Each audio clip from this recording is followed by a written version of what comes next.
Hello everyone, today let's discuss the final question of the 2024 AS level pure math question. So these two questions are all mathematical induction questions. So you need to know how to use mathematical induction to prove any formula or equation. So they are both 5 marks, so you don't want to lose them. Let's see how to solve those two problems. First, will be these formulas. So the summation of 1 over r times r plus 1 can be written as n over n plus 1. So for all positive integers. So this first step, you need to have the foundation step. That means the smallest positive integer n equals 1 to see if that works. So on the left hand side of the equation, we have r equals 1 because n equals 1, 1 to 1, and then 1 over r plus 1. So of course, there's only one term. That means we have 1 over 1 times 1 plus 1. That is 1 half.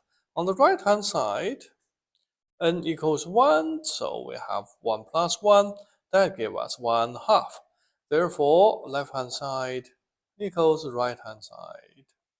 The first step is done. The second step, so assume this equation works for n. So r plus 1 to n 1 r plus 1. Okay, let's assume that is true. Then we need to go from n, the third step actually, to n plus 1. So that means the left-hand side equals now from r equals 1 to, let me just correct the tiny mistake here. R equals 1, okay. Now from r equals 1 to n plus 1 now. 1 over r plus 1. So what do we have now?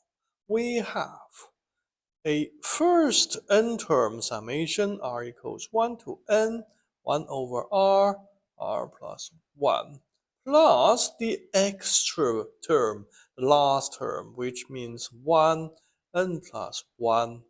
And here, since r equals n plus 1, we have in the bracket n plus 2.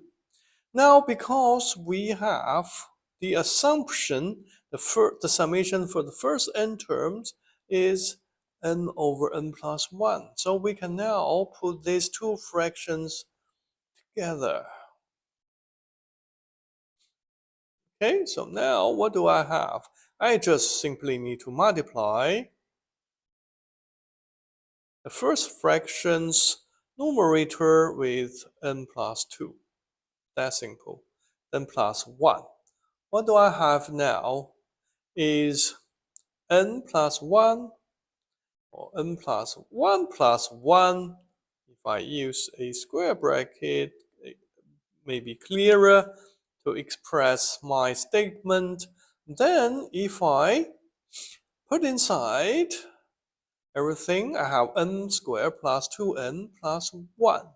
A lot of you who's familiar with the quadratic function, you know the numerator actually is n plus 1 squared. So in the denominator, we have the same thing.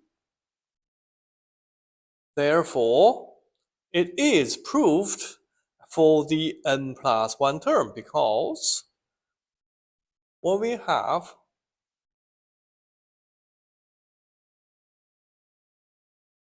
because we can cancel out one factor n plus 1.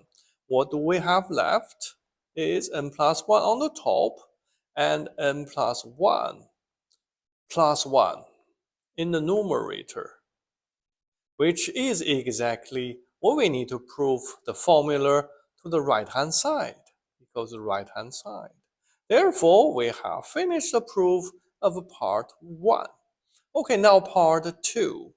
We just need to prove that for all positive integers n, and this function f of n equals 3 power to 2n plus 4.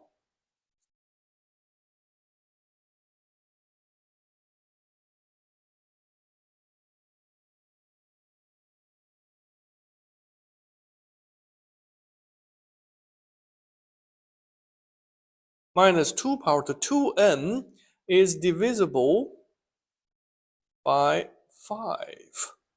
Okay, so how can we prove this question? 2n plus 4 and minus 2 power to 2n. Okay, so again, the foundation step is when n equals 1. What do we have? When n equals 1, 3 power to 2n plus 4 minus 2 power to 2n can be calculated as 3 power to 3 power to 6 minus 2 power to 2. So what is 3 power to 6? It is 729, which is 9 cubed. And then take away 4. That gives us 325. Is divisible by 5. So the first check, the foundation step check, worked. And then second step, we assume that 3 power to 2n plus 4 minus 2 power to 2n is divisible by 5. Well, how can we represent it? We can write as 5k. Well, k is a positive integer. So that means it's a multiple of 5, therefore it can be divided by 5. So that is assumption, but the third step is from n to n plus 1. So therefore, what we have here will be 3 power to the 2 n plus 1 plus 4, take away 2 power to 2 n plus 1 bracket. Then we need to analyze this term. So these two terms. So what do we have here? We just use the index law.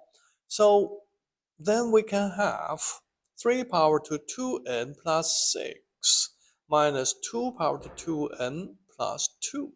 So now we can just multiply them.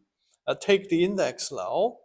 Take the index law out. That means 3 power to 6 times 3 power to 2n. And then take away 2 power to 2 times 2 power to 2n.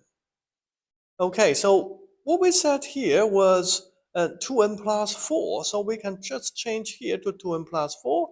And this bit will change to square, 3 squared. Okay, so what we can use is from the previous assumption that 3 power to 2n plus 4 equals 5k plus 2 power to 2n. We can try to substitute this into this calculation. Then we have 3 squared times bracket 5k plus 2 power to 2n. Then we take away 2 power to 2 times 2 power to 2n. Now, something interesting happens. We have 45k, then plus 9 times 2 power to 2n, take away 4 times 2 power to 2n. That gives us 45k plus 5 times 2 power to 2n. As you can see, both 45 and 5 are multiple of 5s. Therefore, that gives us the conclusion that this n plus 1 term is divisible by 5. I hope you understand the solution and learn something useful from this video and enjoy the video. See you in the next. Bye bye.